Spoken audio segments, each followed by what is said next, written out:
Hey guys, welcome back to the channel. Before we start, if you're watching this alone at night with your headphones in, maybe turn a light on. I'm serious. This one still messes with me, and it happened almost 3 years ago. It was the second week of October. I'd just started a new job that had me driving out to a rural office about 40 minutes from my apartment, out past where the streetlights stop, out where the cell service gets spotty and the roads start winding through farmland and tree lines. Normal stuff, right? I used to actually enjoy that drive. There was something calming about the quiet, the fog rolling low over the fields in the early morning, the way the radio would crackle in and out. It felt like a breath before the chaos of the day. I want you to really picture that drive because it matters later. 2-lane road, no street lights, cornfields on one side, a thick line of trees on the other. I'd leave my apartment at 6:15 every morning, coffee in the cup holder, still half asleep, windows barely defrosted. It was routine. It was boring even. That's the thing about the ordinary. It never warns you before it stops being ordinary. This particular morning started like any other. Foggy. Cold enough that my breath fogged the windshield before the heater kicked in. I remember glancing at the clock, 6:22, and thinking I was running a few minutes behind. Nothing dramatic. Nothing that should have mattered. About 15 minutes into the drive, right around the bend where the cornfields give way to that tree line I mentioned, my headlights caught something on the shoulder of the road. At first I thought it was a deer. You get used to seeing them out there, frozen at the edge of the light, waiting to decide if they're going to bolt across your path or not. I slowed down out of habit, but as I got closer, I realized it wasn't a deer, it was a person, standing perfectly still, facing away from the road toward the tree line. I want to be clear, there was no car, no bike, nothing. Just this figure, standing in the wet grass on the shoulder at 6:37 in the morning, in the middle of nowhere, with fog clinging to the ground around their feet like something out of a dream you can't quite wake up from. My first instinct, and I think this is anyone's first instinct, was that something was wrong. Maybe they'd broken down. Maybe they needed help. I actually eased off the gas, ready to pull over, and then they turned their head. Not their whole body, just their head. Slow, like it was on a hinge that hadn't been oiled in years, turning to look directly at my headlights. I felt my stomach drop in a way I can't fully describe. It wasn't just surprise, it was this deep, primal wrongness. The kind of feeling your body understands before your brain is caught up. Every hair on my arms stood up. My hands tightened on the wheel without me even deciding to grip it harder. I didn't stop. I didn't even really think about not stopping. My foot just pressed the gas pedal down, and I drove past that figure so fast, the tires actually chirped a little on the wet asphalt. In my rear-view mirror, for just a second, maybe less than a second, I saw the headlights catch them again. And they weren't standing anymore, they were running toward the road, toward me. I remember gripping the wheel so hard my knuckles went white, glancing between the road ahead and the mirror, my heart just slamming against my ribs. I kept waiting to see headlights behind me, footsteps pounding the asphalt, anything. But there was nothing. Just empty road, fog, and the shrinking shape of trees behind me. I didn't slow down until I hit the next intersection, a solid 2 miles later, where there was finally another car waiting at the stop sign. Only then did I let myself breathe. My hands were shaking so bad I could barely hold my coffee. I remember laughing, this kind of nervous, disbelieving laugh, telling myself I'd imagined it. Trick of the fog, a jogger, anything logical. But deep down, I already knew that wasn't it. Because I hadn't just seen someone standing there. I'd seen someone waiting. I made it to work that morning. I sat in the parking lot for a solid 10 minutes before I could convince myself to walk inside. I told a coworker what happened, half expecting her to laugh it off.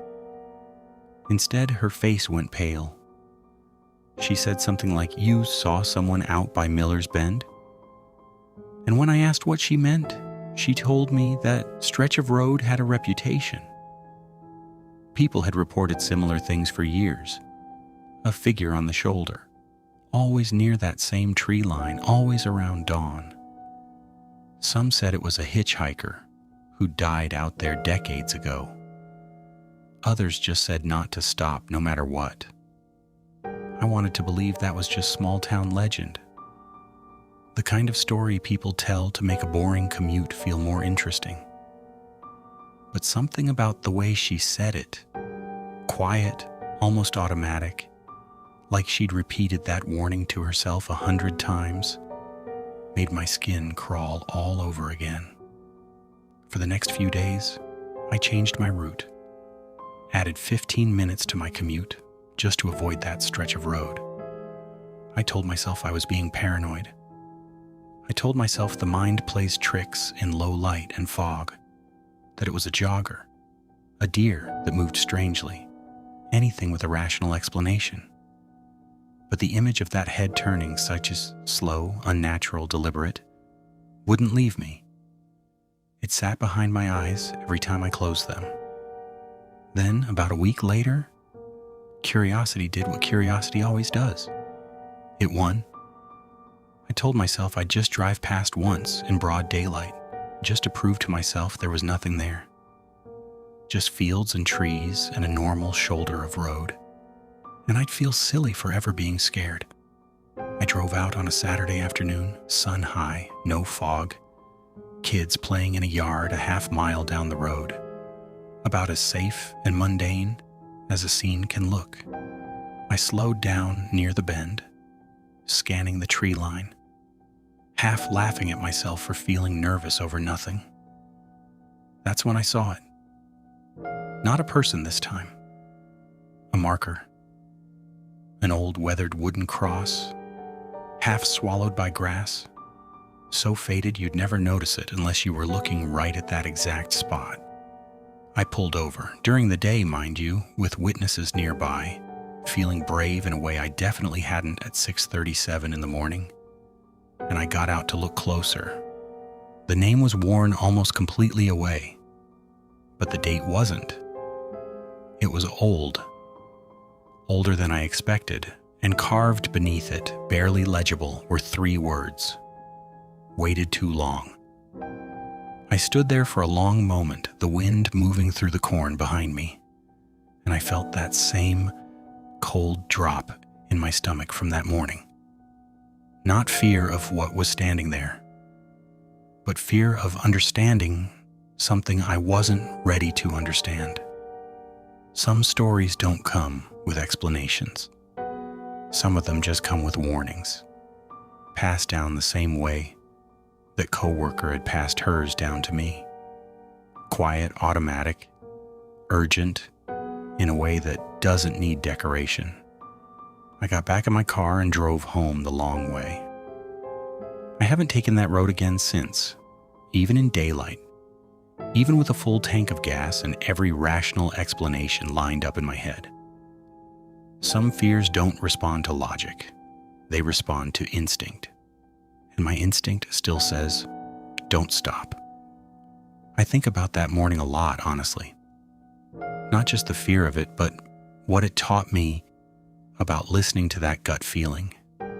The one that tells you something is wrong before your mind can explain why.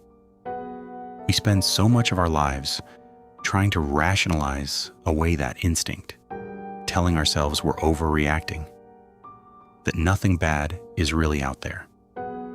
But sometimes that instinct is the only thing standing between you and whatever's waiting in the fog. If there's one thing I hope you take from this story, it's this. Trust that feeling. Whether it's a strange figure on an empty road or just a gut sense that something isn't right, don't wait to find out if you're wrong. Courage isn't about staying to prove yourself brave. Sometimes courage is just pressing the gas pedal and getting yourself somewhere safe. So that's my story. Whether you believe every detail or think I imagined half of it in the fog, I know what I felt that morning. And I know I'm never testing that road again. Now I want to hear from you. Have you ever had a moment like this, where your gut screamed at you before your brain even understood why? A time you just knew something was wrong? Drop it in the comments below. I read every single one, and honestly, some of your stories have kept me up at night more than my own.